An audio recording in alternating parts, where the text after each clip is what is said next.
오늘 아침에 주신 하나님 말씀은 신약성경 마가복음 10장 46절로 52절의 말씀입니다. 신약성경 마가복음 10장 46절에서 52절의 말씀입니다. 함께 한 목소리로 합독해서 읽겠습니다.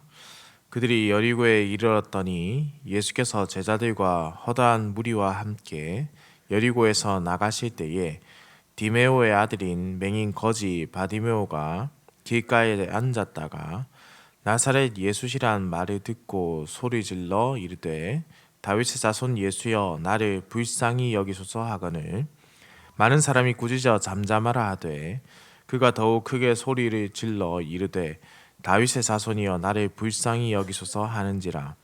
예수께서 머물러 서서 그를 부르라 하시니 그들이 그 맹인을 부르며 이르되 안심하고 일어나라 그가 너를 부르신다 하매 맹인이 겉옷을 내버리고 뛰어 일어나 예수께 나아오거늘 예수께서 말씀하여 이르시되 내게 무엇을 하여 주기를 원하느냐.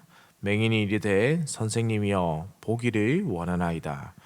예수께서 이르시되 가라 내 믿음이 너를 구원하였느니라 하시니 그가 곧 보게 되어 예수를 길에서 따르니라. 아멘. 오늘 본문에 등장하는 지역 여리고는 예루살렘에서 북동쪽으로 대략 35km 정도 떨어진 곳에 위치하고 있고 갈릴리 사람들이 예루살렘으로 갈 때에 거쳐서 가는 마지막 도시라고 할 수 있겠습니다.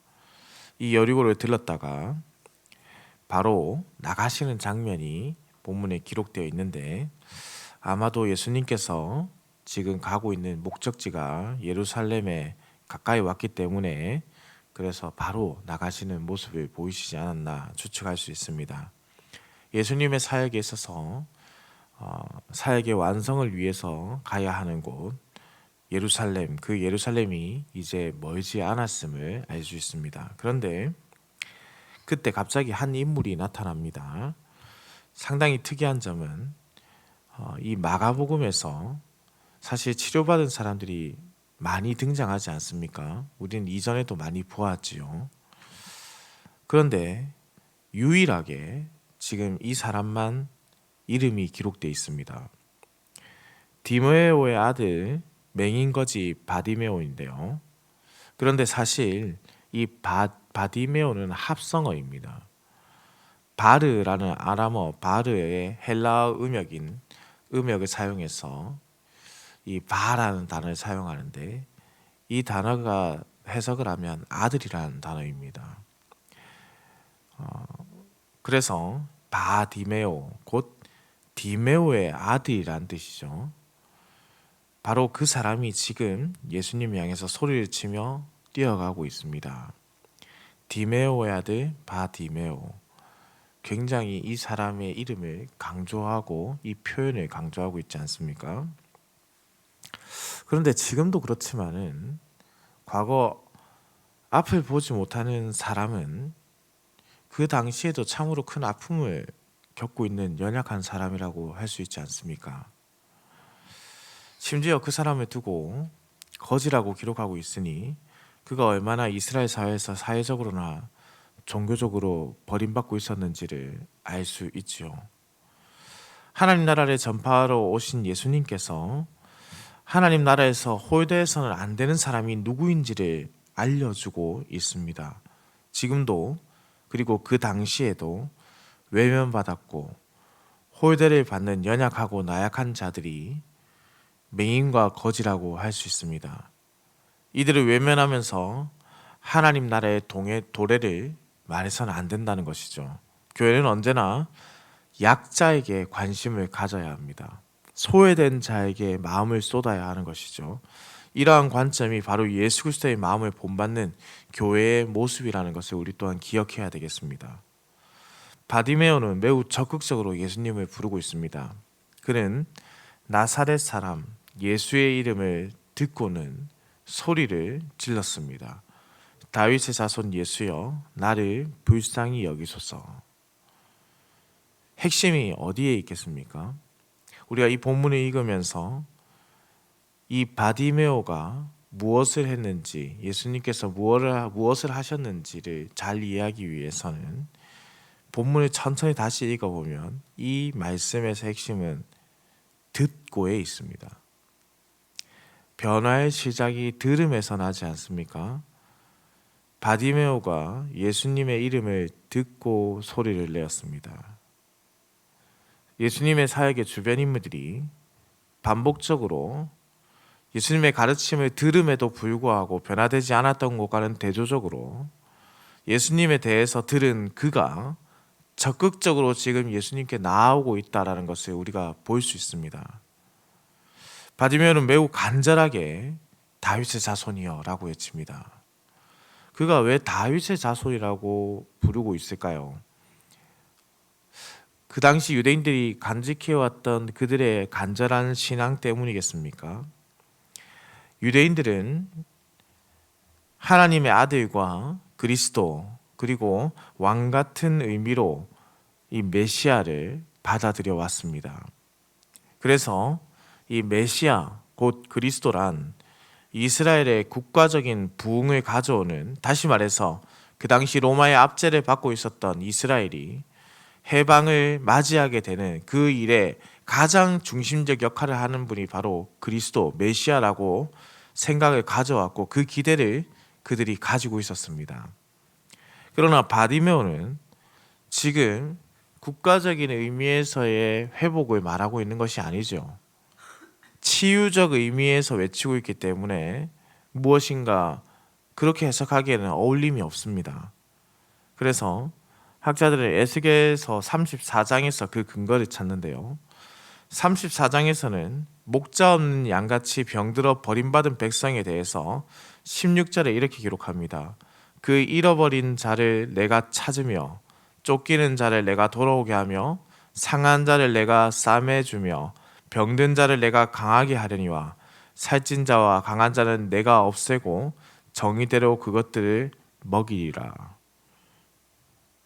그리고 23절에서는 이 고통당하는 자들을 위해서 내가 한 목자를 그들 위해 세워 먹이게 하리니 그는 내 종 다윗이라. 그가 그들을 먹이고 그들의 목자가 되리라 라고 기록하고 있습니다. 앞서 우리가 마가복음의 전체적인 흐름에서 목자의 모습을 강조하고 있던, 그래서 먹이시고 입히시고 지키시고 위로하시고 감싸주시고 고치시는 그 모습을 강조하고 또 사역하셨던 예수님의 그 모습에 비춰보았을 때 이 에스겔서에 대한 입장은 대단히 큰 지지를 받게 되는 것이죠. 메시아 시대에 일어날 바로 그 회복, 진정한 회복을 의미하고 있습니다. 따라서 바디메오는 종말의 때에 다윗의 자손으로 오신 메시아가, 그 메시아가 치유의 사역을 수행하실 것을 듣고 기억하고 있었다는 것입니다. 그래서 예수님은 바디메오를 보면서 매우 긍정적인 반응을 보이시죠. 그의 진실한 고백 안에 담긴 그의 믿음, 곧 예수님께서 눈을 고쳐주실 것에 대한 확실한 믿음을 그에게서 보았기 때문입니다. 무리가 바디메오에게 잠잠하라 명하며 침묵을 강요하고 있습니다. 그럼에도 바디메오는 어떻습니까? 더욱 크게 소리질러 이르되 다윗의 자손이여 나를 불쌍히 여기소서. 다시 한번 크게 외치는 것이죠. 예수님께서 첫 번째 외침에 응답하지 않으셨습니다. 의도적으로 응답하지 않으셨던 것 같습니다. 그래서 더욱 큰 소리로 외치는 바디메오에게 응답을 하시죠. 그는 침묵하라는 명령에 오히려 큰 소리로 반응하고 있습니다. 사랑하는 성도님들, 앞서 이 말씀을 시작하기 전에 이 지역에 대해서 제가 이야기하지 않았습니까? 지금 이곳은 여리고입니다. 여리고, 우리가 여리고 하면 기억나는 구약의 사건이 있지 않습니까? 마치 침묵 뒤에 큰 외침, 여호와 하나님을 향한 승리의 외침을 질렀던 여호수아 6장에 기록되어 있는 그 외침이 마치 연상되는 듯한 느낌을 받게 되는 것이죠. 누가 하나님이신가? 그리고 그 믿음의 외침에 여리고 성이 무너졌듯이 예수님은 그 바디메오의 간절한 외침에 응답하셔서 그 믿음의 외침 가운데서 하나님이심을 나타내고 있습니다. 예수님께서 그를 부르셨습니다. 바디메오는 겉옷을 내버리고 뛰어 일어나서 예수님께 달려갑니다. 우리가 이 부분을 이해하면서 현대적인 관점으로 바라보아서는 안 됩니다. 왜냐하면 그 당시에 겉옷이라는 것은 자신에게 있어 그 생명을 지키는 수단이고 재산에 있어서 매우 중요한 것입니다. 큰 재산이죠. 또한 옷이라는 것은 어떻습니까? 한 사람의 정체성을 보여주는 것입니다. 어떠한 옷을 입는 것인가? 그 당시에 성별, 인종, 사회적 신분이 지금도 옷이라는 것을 통해서 이 사람의 직위가 어느 정도인지, 어떠한 일을 하고 있는지를 알 수 있는 것처럼 그 당시에도 마찬가지란 거죠. 바디메오는 겉옷을 내던졌습니다. 자신의 신분과 장벽을 넘어서 지금 예수님께로 달려가고 있는 겁니다. 그는 어쩌면은 이미 그래서 예수 그리스도의 복음을 들었을 때 변화를 받은 자가 된 것인지도 모르겠습니다. 예수님께서 말씀하십니다. 내게 무엇을 하여 주기를 원하느냐? 이 말씀이 바로 어제 새벽의 말씀을 떠오르게 하지 않습니까? 35절에서 36절 함께 보겠습니다. 세베대의 아들 야고보와 요한이 주께 나와 여짜오되 선생님이여 무엇이든지 우리가 구하는 바를 우리에게 하여 주시기를 원하옵나이다. 이르시되 너희에게 무엇을 하여 주기를 원하느냐? 야고보와 요한은 개인적 신분 상승과 영광을 요구했습니다. 그러나 바디메오는 보기를 원하나이다 라고 말하고 있죠. 예수님께서 말씀하십니다. 내 믿음이 너를 구원하였느니라. 그는 보게 되었고 삶에서 변화를 경험하게 됩니다. 사랑하는 성도님들, 거지, 맹인에게 가장 필요한 것은 무엇일까요? 라고 물어보면 우리는 너무나 쉽게 그것을 판단할 때가 있습니다.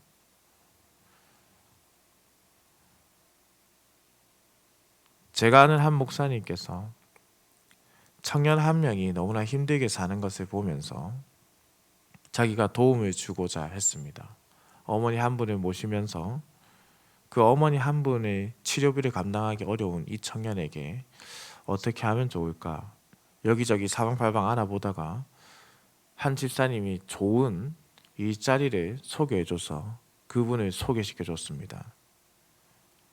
뭔가 큰 것을 한 것처럼 마음이 있는데 그 청년이 찾아와서 이렇게 말합니다. 목사님, 저는 그 일을 할 수가 없습니다. 이 일을 하게 되면은 훨씬 더 가정적으로 큰 이득이 있을 것 같은데 무엇 때문에 그러세요? 라고 했더니 이 청년이 이렇게 말합니다. 지금 일을 하게 되면은 우리 집은 그 소득 때문에 어머니가 병원비를 감당할 수 없습니다. 소득이 없기 때문에 국가적 지원을 받고 병원비를 할 수 있는데 일을 하게 되면 소득이 생겨서 이제 국가에서 지원을 받을 수 없어 병원비를 감당할 수 없기 때문에 일을 할 수가 없다는 겁니다. 그때 깨달았습니다. 그 이야기를 제가 들으면서 우리는 우리의 눈에 보이고 어떠한 것을 주면 좋겠다라고 생각하지만 정작 그 사람에게 필요한 것이 무엇인지를 잘 모르지요. 그래놓고 큰 도움을 준 것처럼 생색을 내며 큰 일을 한 것처럼 생각할 때가 참 많이 있습니다.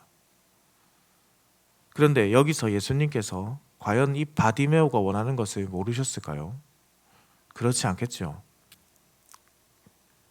정작 야고보와 요한이 원하는 것을 모르셨을까요? 그렇지 않겠죠. 그 사람이 진정으로 원하는 것이 무엇인지를 알고 있음에도 불구하고 예수님께서 물어보셨습니다. 내가 무엇을 주기를 원하느냐?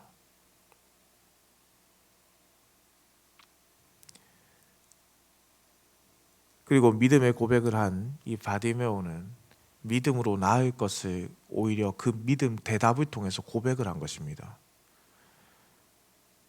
내가 보기를 원합니다 라고 하는 것은 내가 볼 줄을 믿습니다 라고 하는 것이죠.